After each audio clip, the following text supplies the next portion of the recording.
How can we pour into others if our own cup is empty? That is the real question. The signs are there, but you don't want to acknowledge it. Shamika videotaping here. So what's the stitch?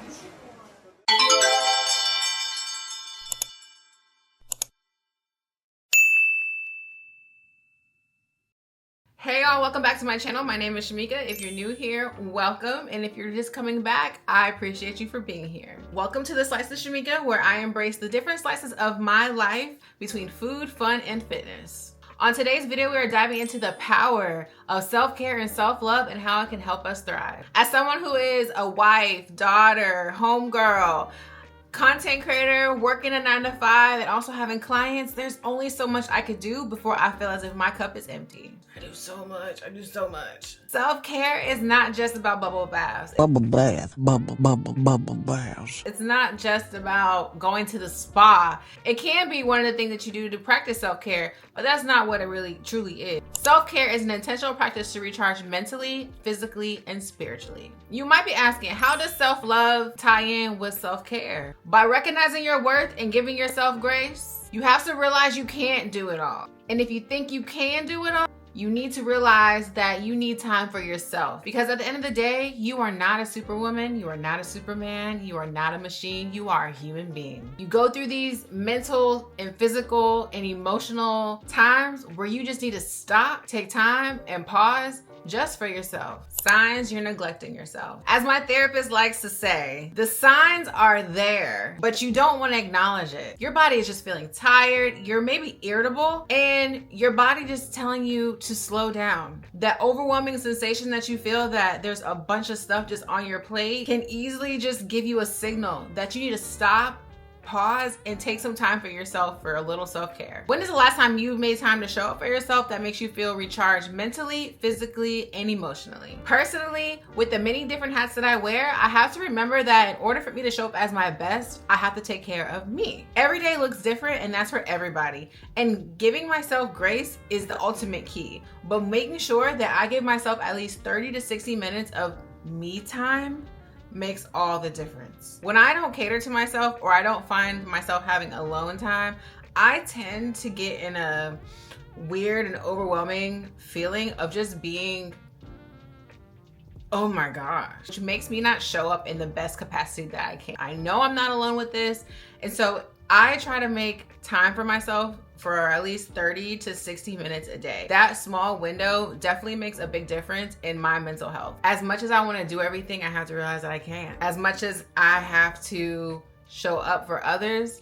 I have to realize that I can't. I can barely show up for myself. The ripple effect of self-care. Here is a friendly reminder that not only taking care of yourself benefits you, but it also benefits the people around you. The ripple effect of self-care and self-love is so real. Your mood when it comes to irritation, being overwhelmed, having a short fuse can easily transfer to other people. There's an analogy that I want to give you so you remember this throughout your whole journey. You know when you're on the plane and you're about to take off, but they're giving you those instructions and they're like, make sure you put your mask on before helping others. Remember to always put your own mask on first before helping others. I'm gonna need you to bring that to life in the real world and not just on that flight to your vacation, because that is so real. In order for you to take care of others, you must take care of yourself, because if you're on that airplane and you don't put your mask on, how are you supposed to help person next to you when you passed out? How does that work? Like you're seriously passed out. How I want you to bring that to your everyday life. Take that into consideration. And that's the same thing of when I say, how can you pour into others when you're not even pouring into yourself? How?